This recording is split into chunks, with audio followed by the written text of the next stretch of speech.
Naval Academy family, good day. By this time, I'm sure most of you have seen or heard about the racist and bigoted remarks made by a former member of our Alumni Association's Board of Trustees, which were unfortunately published to social media.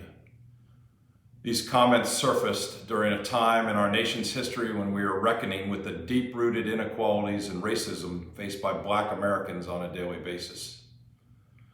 The remarks of this alumnus were a sobering reminder for me and for many of us of an outdated prejudicial attitude that still plagues our institution and community at large, and puts an even more significant burden on our Black midshipmen and alumni who are already carrying an immense emotional weight in the wake of the senseless killings of George Floyd, Breonna Taylor, Ahmaud Arbery, and countless others. Through all of this, a harsh light has exposed a truth that our Black midshipmen and all midshipmen of color know too well: that racism, bigotry, prejudice, sexism, and bias remain alive in our nation, our Navy, and unfortunately our Naval Academy family.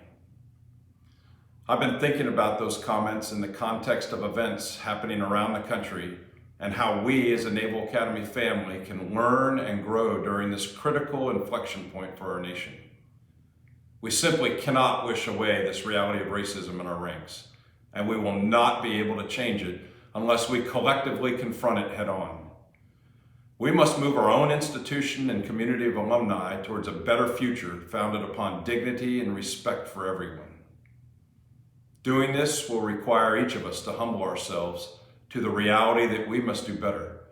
We must take the time to deeply listen to the experiences of our fellow men and women in the brigade and our Naval Academy family at large.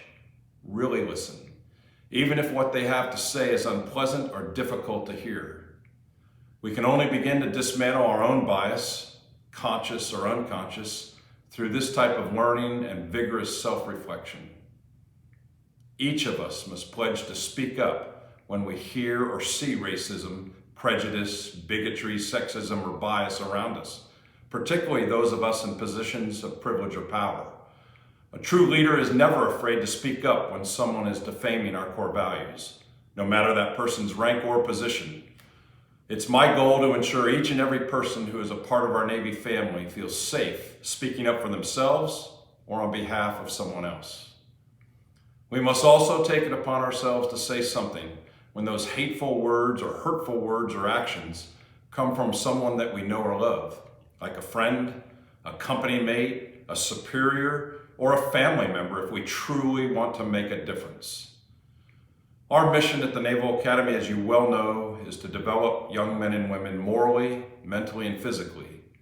And make no mistake, condemning racial injustice and rooting out bigotry from our community is a moral obligation for all of us. And as superintendent, let me be clear now in this video.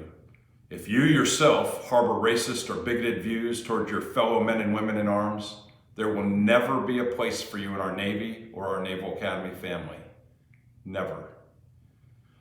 The Commandant of the Marine Corps recently took an important first step towards ensuring the core values of our Navy and Marine Corps team by issuing a directive that will ban the display of the Confederate flag in all spaces. This symbol has unfortunately stood for far too long as a painfully visible reminder for so many of our nation's brutal history with racism and oppression. I am proud to say that earlier this week, in concert with many voices here on the yard, we took the first, albeit small, step toward fulfilling our institution's core values by removing a plaque on display in Maury Hall which featured the Confederate flag. The next steps we take as an institution to create an inclusive environment to accomplish our mission will be far more difficult than removing a simple plaque. However, I firmly believe that the work we do here to make our Naval Academy family stronger will mark an essential next step in a longer journey. A journey to strengthen our Navy and provide a positive example of resiliency for our nation as a whole. I look forward to continuing this journey alongside each and every one of you daily. Thank you.